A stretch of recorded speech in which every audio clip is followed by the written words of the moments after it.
everybody. Well, this is day 5. I'm sorry I didn't upload yesterday. We had a lot of rain, so we pretty much just sat inside and enjoyed our quarantine time. None of my immediate family is positive or is showing any kind of real symptoms. There's some stuffy noses and stuff, but nothing serious. You don't have the cough. I'm going to play a short video here in a minute, and I want you to listen to it. I want you to listen to it really carefully. And I want you to tell me what you would do if you were President of the United States and you had,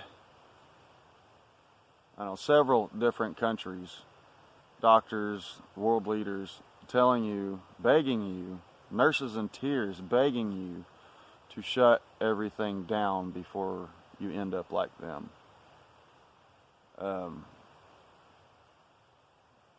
Our government was going to pass a stimulus bill that was going to help everybody that's out of work or that was affected by it, period. You know, if they were sick, whatever. The Democrats blocked it again. Imagine that. They said it was benefiting the big corporate businesses more.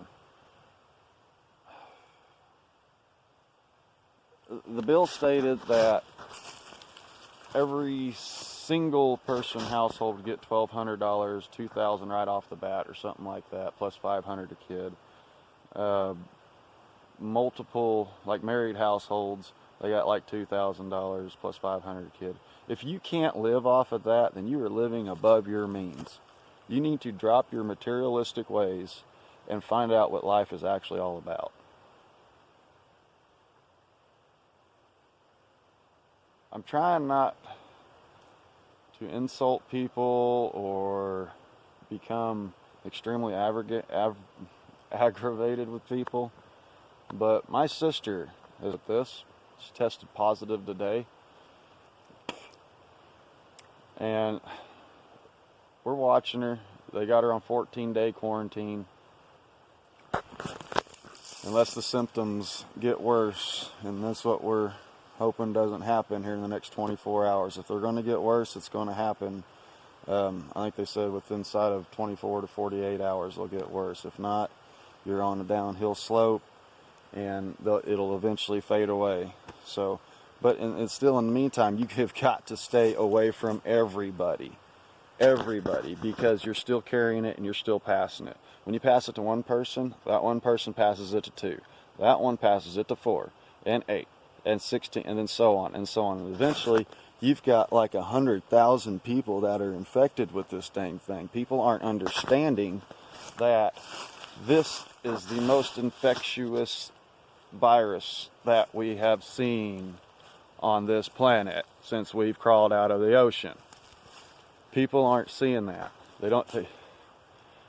Is it fear? I mean, I'm curious. If anybody's watching this, thinks this is a joke, this is not a fucking joke. This is real. This is killing thousands of people around the globe. The entire globe is telling people to shut down, unless you're China. And apparently they got a cure, but they won't release it to the globe. I wonder why. You can put your thoughts on that down in the comments too.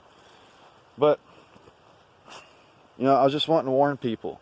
I've been talking to doctors, I've been talking to nurses, and they're all begging everybody, please stay at home, because this is what's going to happen. It's a snowball effect, okay? This infects hundreds of thousands of people inside of a month. It's only been over here in America for, maybe a little bit over a month? Maybe. It's already got our entire country infected. Not every single person, but it's working on it. Nobody's coming down yet.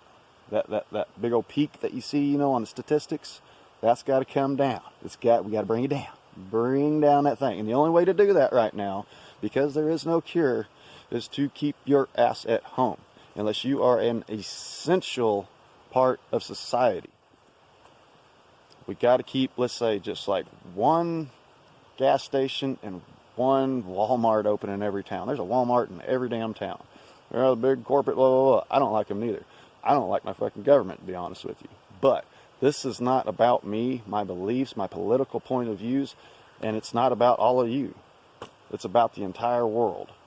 And if we don't get it under control, we're going to have problems. You don't want this thing sticking around like the common influenza. Sorry, it's the infectivity. That's the problem. We've never seen it. The first time. This is also the first time that several countries is telling Americans to shut down. We're a powerhouse. We run this world. Okay? First time in our history, people are telling us to shut down. When we had a big strike at polio back in 1918, we told us to shut down. It killed a bunch of people. A bunch of people. If polio was to strike today, we wouldn't have as much problem with it. We're more hygienic. We have a lot better medical. And we have a lot better drugs that'll kill viruses. Viruses, not bacteria, viruses. Viruses are bad deals, if you can't tell. If you guys want, I'm going to put this link down there in the description, and it's a link that shows the entire world and what's going on with this COVID thing. It shows you all the numbers and stuff. Go check it out. You can check out your own country, if you know, wherever you're from. So I don't know. It's like a hurry up and wait game, you know, but you're playing with lives. You're playing with lives, Pelosi. Anyway, man, I hope you guys are staying safe. I hope you're staying home. My heart goes out to the people and the families that are affected by this thing. What was it? I think it was it Detroit? I might have got the state wrong, but there's an entire family affected with it, and they're dropping like flies. The entire family. So the entire family has to sit there and watch each other get sick and die.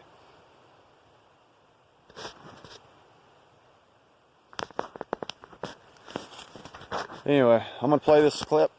You guys tell me what you would do if you were president of the United States, all right? All right. God bless you. Stay safe. See ya. European group, if you're now with the UK and Ireland, what you're going to have is you're going to have 2 weeks of self-imposed isolation. Italy, you've brought up Italy a few times. I want to bring up a story here in the Boston Globe where one Italian journalist shared the following remark, and it just said, many of us were too selfish to follow suggestions to change our behavior. Now we're in lockdown, and people are needlessly dying. This is St. Patty's Day weekend. There's been plenty of bars and restaurants crowded. Is this a mistake? France just shut it down. Spain is shutting it down. I think Pennsylvania's thinking about doing this.